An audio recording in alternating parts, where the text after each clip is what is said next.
تاریخی شاہی قلعے کے احاطہ شاہجہانی میں واقع دیوان عام کو سکھوں نے تباہ کیا تو انگریز قابضین نے اس کی تعمیر و نو کر کے نہ صرف اسے انگریزی ٹچ دیا بلکہ بعد ازاں اسے اسپتال میں تبدیل کر دیا۔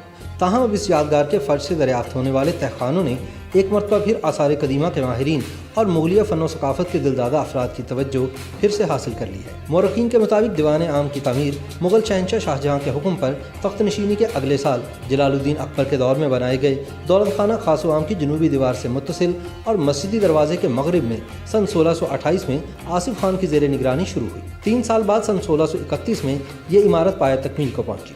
دیوان عام سطح زمین سے تقریباً 5 فٹ بلند سنگ سرخ سے بنائے گئے چبوترے پر تعمیر کیا گیا ہے، جس کا طول 730 فٹ جبکہ عرض 460 فٹ ہے۔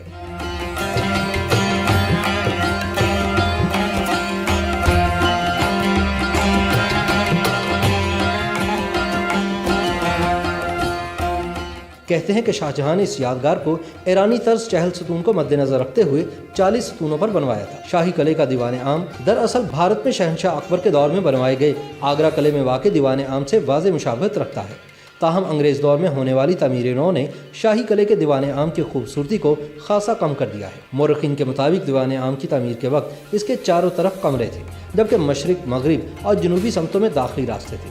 آج ان کمروں کے نشان تک باقی نہیں، لیکن سنگ سرخ کے 40 بلند ستونوں پر مشتمل کھلا ہوا دیوان عام ایک وسیع چبوترے پر اپنی جگہ اسی طرح قائم و دائم ہے۔ دیوان عام کے چبوترے کے ارد گرد سنگ سرخ کا خوبصورت جنگلہ تعمیر کیا گیا تھا، جس کا کچھ حصہ باقی تھا، مگر بعد ازاں اس جنگلے کو از سر نو تعمیر کیا گیا ہے۔ دیوان عام کے شمال کی جانب تخت شاہی ہے، جسے جھروکا کے نام سے بھی پکارا جاتا ہے۔ عہد مغلیہ میں یہاں بے شمار مرتبہ جشن کی تقریبات منعقد ہوئی۔ دیوان عام کا مقصد تخت شاہی کے سامنے کھڑے ہونے والوں کو دھوپ اور بارش سے محفوظ رکھنا تھا۔ اس دیوان کے دائیں بائیں اور سامنے راستے تھے جن سے امراء، وزراء اور دیگر ملازمین داخل ہوتے تھے۔ دیوان عام میں بادشاہ سلامت تقریباً روزانہ جلوہ افروز ہوتے تھے۔ اس وقت مقابل کے نقار خانے میں فوجی انداز میں نوبت بجتی۔ مشہور مورخ برنیئر کے مطابق دیوان عام کے تخت پر بیٹھے بادشاہ کے سامنے سے انسانوں، گھوڑوں اور ہاتھیوں کا پرشکو جلوس گزارا جاتا تھا۔ اس کے بعد بادشاہ سلامت امور سلطنت کی ادائیگی میں مصروف ہو جاتا۔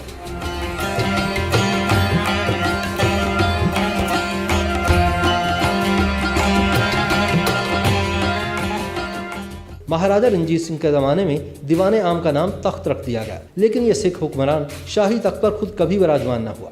مہاراجہ رنجیت سنگھ کے مرنے کے بعد اس کی ارتھی جلائے جانے سے پہلے کچھ وقت کے لیے دیوان عام میں رکھی گئی تھی۔ سن 1891 میں سکھوں کی باہمی چپکلش کے نتیجے میں دیوان عام کو شدید نقصان پہنچا۔ سکھ دور میں جب سکھ سردار شیر سنگھ نے مہاراجہ کھڑک سنگھ کی بیوی مہارانی چند کور کے ساتھ لڑائی کے دوران بادشاہی مسجد کے میناروں سے زنبورک توپوں کے ذریعے گولہ باری کی تو دیوان عام کا بڑا حصہ گر گیا، جسے انگریزوں نے شاہی قلعہ لاہور پر تسلط حاصل کرنے کے فوراً بعد تقریباً 1849 کے آس پاس از سر نو تعمیر کروایا۔ اسی لیے یہ نئی تعمیر انگریزی طرز تعمیر کے مطابق ہے۔ تاہم اس سے عمارت کی مغلئی شکل تبدیل ہو گئی۔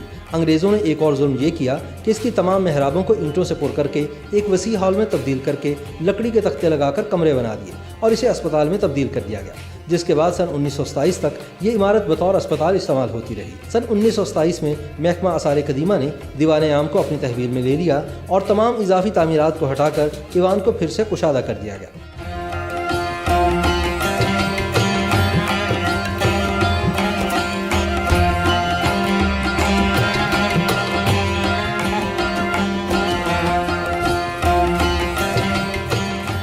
گزشتہ برس دیوان عام کے فرش کی مرمت اور بحالی کے دوران جب کھدائی کی گئی تو اس کے نیچے سے ایک تہخانہ دریافت ہوا، جس میں 3 بڑے کمرے اور سیڑھیاں موجود ہیں۔ ماضی میں تہخانہ کس مقصد کے لیے استعمال کیا جاتا تھا، اس بارے میں ماہرین آثار قدیمہ فی الحال کوئی اندازہ نہیں لگا سکے۔ تاہم آثار قدیمہ کے ماہرین اور مغلیہ ثقافت میں دلچسپی رکھنے والوں کے لیے دیوان عام کی کشش میں مزید اضافہ ہو گیا ہے۔ YouTube پر گوگلی نیوز دیکھنے کے لیے youtube.com کی سرچ بار میں googly news T V type کریں۔ گوگلی نیوز کے پیج پر سرخ رنگ کے سبسکرپشن والے بٹن پر کلک کرنا نہ بھولیے۔ YouTube پیج پر اپلوڈ ہونے والی ویڈیوز سے باخبر رہنے کے لیے بیل آئیکن پر کلک کیجیے۔ آپ کو ہر نئی ویڈیو کے بارے میں نوٹیفیکیشن موصول ہو جائے گا۔